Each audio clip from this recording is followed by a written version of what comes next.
Chennai super Kings और Rajasthan Royals के बाद अब मुंबई इंडियंस भी आईपीएल ट्रेड के मैदान में उतर चुकी है एंड एक शॉकिंग मूव मुंबई इंडियंस की तरफ से लिया गया है और लखनऊ सुपर जायंट्स के साथ एक ट्रेड करने वाली है मुंबई इंडियंस।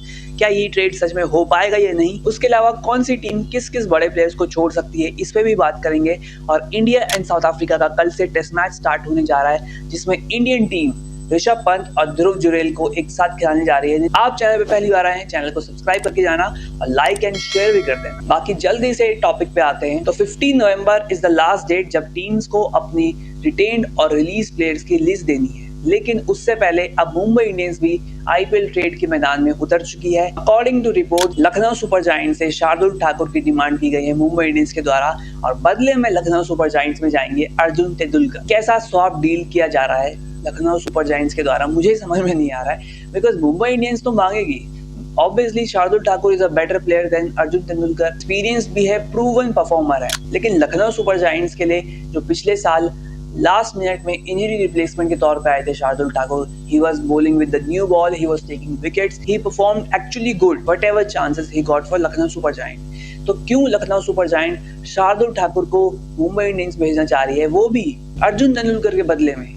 अर्जुन तेंदुलकर ने डोमेस्टिक क्रिकेट में भी उतना अच्छा परफॉर्म नहीं कर पाया, तो अर्जुन तेंदुलकर को क्या सोच के लखनऊ सुपर जायंट्स अपनी टीम में ला रही है, मुझे इस तो समझ में नहीं आ रहा है। उसके अलावा अलग अलग टीमों की बात कर लेता हूँ कि किस किस बड़े प्लेयर को ये टीमें छोड़ सकती है। लखनऊ सुपर जायंट की सबसे पहले बात कर लेता हूँ, डेविड मिलर को छोड़ा जा सकता है, ऑलमोस्ट 7 करोड़ के प्लेयर हैं। उसके अलावा आकाशदीप को तो छोड़ा जाएगा डेफिनेटली, 8 करोड़ के आकाशदीप हैं, टेस्ट में अच्छे बॉलर है, लेकिन T20 में वो 8 करोड़ के बॉलर तो बिल्कुल भी नहीं है। उसके अलावा मयंक यादव को छोड़ने के पीछे कंफ्यूजन में जरूर होगी Lucknow super giant, because injury issues बहुत रहते हैं मयंक यादव को, 3-4 मैचेस खेलते हैं उसके बाद वो फिर से इंजर्ड हो जाते हैं, लेकिन जो टैलेंट है मयंक यादव में, स्पेशली जो परफॉर्मेंस लखनऊ सुपर जायंट्स के लिए करके दिखाई मयंक यादव ने, उसको लेके एक टेम्पटेशन तो होगी लखनऊ सुपर जायंट में कि भाई 1 साल और रिटेन करके देखते हैं, क्या पता इस साल इंजरी ना हो। रवि बिश्नोई भी 10 करोड़ से ऊपर के हैं एंड आवेश खान भी ऑलमोस्ट 11 करोड़ के प्लेयर हैं, तो क्या इन दोनों प्लेयर्स को छोड़ के ऑलमोस्ट 40 से 50 करोड़ के बैंक के साथ लखनऊ सुपर जायंट ऑक्शन में उतरना चाहेगी, ये भी देखने वाली बात होगी। उसके अलावा चेन्नई सुपर किंग्स की तो बात कर ही ली कि जडेजा और Sam Curran Chennai super Kings से जा रहे हैं राजस्थान रॉयल्स, लेकिन उसके अलावा भी डेविन कॉनवे रिलीज हो सकते हैं, रचिन रिलीज हो सकते हैं, अश्विन तो रिटायर हो ही चुके हैं, उसके अलावा दीपक हुडा, राहुल त्रिपाठी, विजय शंकर, ये सारे प्लेयर्स रिलीज हो सकते हैं। ओवरटन अभी टीम में रिटेन हो जाएंगे जरूर, पाथिराना भी मोस्ट प्रोबेबली रिटेन होंगे। ओवरटन बिकॉज ओवरटन का प्राइस भी बहुत कम है और अब सैम करन जा चुका है, तो ओवरटन को तो टीम में रखना बनता ही है।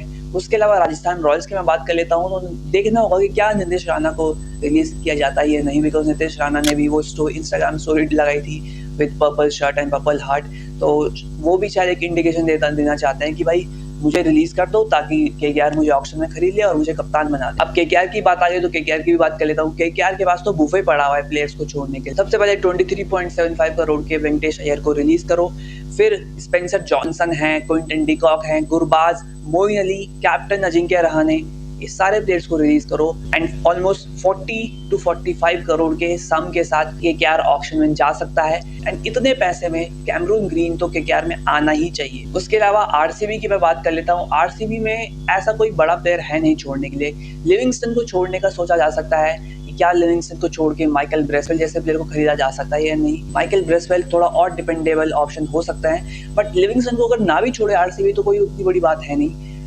एक और डिलेमा है आरसीबी के पास, वो है कि यश दयाल का क्या करना है। यश दयाल का जब से वो केसेस की खबरें आई हैं तब से वो इंडिया ए की टीमों में भी नजर नहीं आ रहे हैं, तो यश दयाल का किसी भी इंडिया ए के स्क्वाड में ना आना थोड़ा सा इंडिकेशन दे रहा है कि आने वाला आईपीएल यश दयाल के लिए थोड़ा मुश्किल हो सकता है। तो अगर यश दयाल नहीं खेलते हैं तो रसीक सलाम जो कि 6 करोड़ का प्लेयर था वो भी रिटेन हो ही जाएगा शायद आरसीबी में। अब एसआरएच की अगर मैं बात करूं तो एसआरएच में बातें चल रही थी कि क्या 23 करोड़ के हेनरी क्लासन को छोड़ देगी एसआरएच, क्या 11 करोड़ के ईशान किशन को छोड़ देगी एसआरएच, तो वो रिपोर्ट्स अब बंद हो चुकी हैं। ये दोनों ही प्लेयर्स रुकने वाले हैं एसआरएच में एंड यही सही डिसीजन है, बिकॉज इन प्लेयर्स को अगर आप छोड़ भी देते तो ये प्लेयर या तो इतनी ही पैसे में या तो इससे थोड़ा 4-5 करोड़ कम में ही आते हैं मैक्स टू मैक्स, इससे ज्यादा कम में ना तो क्लासन आएगा और ना ही ईशान किशन आएगा।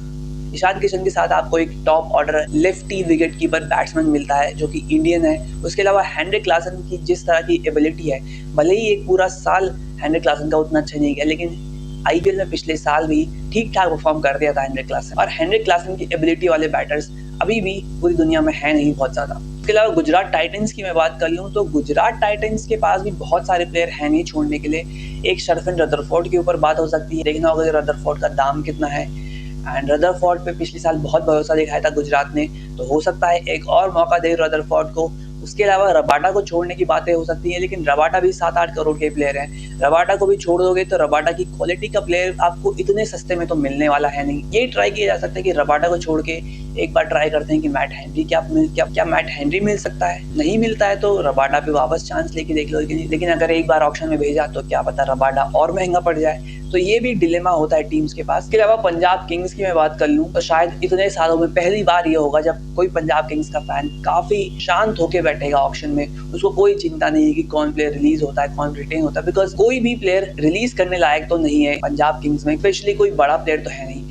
मैक्सवेल एंड स्टोइनिस को रिलीज करने के बारे में सोचा जा सकता है, लेकिन दोनों का ही दाम कम है और दोनों ही एक्सपीरियंस प्लेयर हैं, परफॉर्मर हैं, और या तो बैट से या तो बॉल से कुछ ना कुछ तरीके से कंट्रीब्यूट कर ही देते हैं टीम के लिए।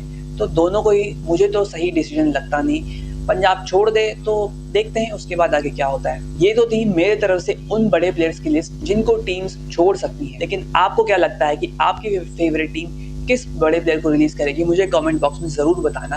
अब थोड़ा सा इंटरनेशनल क्रिकेट की तरफ बढ़ते हैं। कल यानी कि 14 नवंबर से इंडिया एंड साउथ अफ्रीका के बीच ईडन गार्डन्स में टेस्ट मैच स्टार्ट हो रहा है। एंड 6 सालों के बाद ईडन गार्डन्स में टेस्ट क्रिकेट की वापसी हो रही है, जो कि अपने आप में एक बहुत शॉकिंग है कि देश का इतना आइकॉनिक वेन्यू और वहाँ 6 साल के बाद टेस्ट मैच हो रहा है। आई डोंट नो कि क्या सोच के बीसीसीआई शेड्यूलिंग करता है। अब खैर सबसे पहले कंडीशंस की बात कर लें तो कंडीशंस थोड़ी सी ड्राई रहने वाली है, लेकिन पिच को लेके यही खबर है कि पिच बहुत ज्यादा टर्निंग पिच नहीं होगी, कोटिंग पिच होगी। पहले 2-3 दिन बैटिंग के लिए अच्छी खासी पिच होगी, फिर चौथे 5वें दिन से पिच टूटना चालू करेगा। तो यहाँ पे टॉस इंपॉर्टेंट हो जाता है। जो भी टीम लास्ट बैटिंग करेगी उसके लिए स्पिन को खेलना मुश्किल होगा।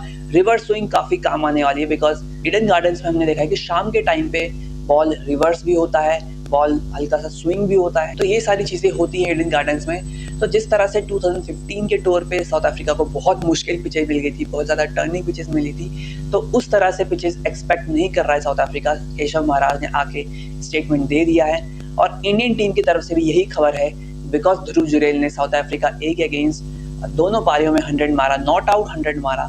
तो उस वजह से अब ध्रुव जुरेल प्लेइंग 11 में खेलने जा रहे हैं। नीतीश कुमार रेड्डी को टीम से रिलीज कर दिया गया है, वो साउथ अफ्रीका ए के अगेंस्ट वनडे सीरीज खेलेंगे इंडिया ए की तरफ से।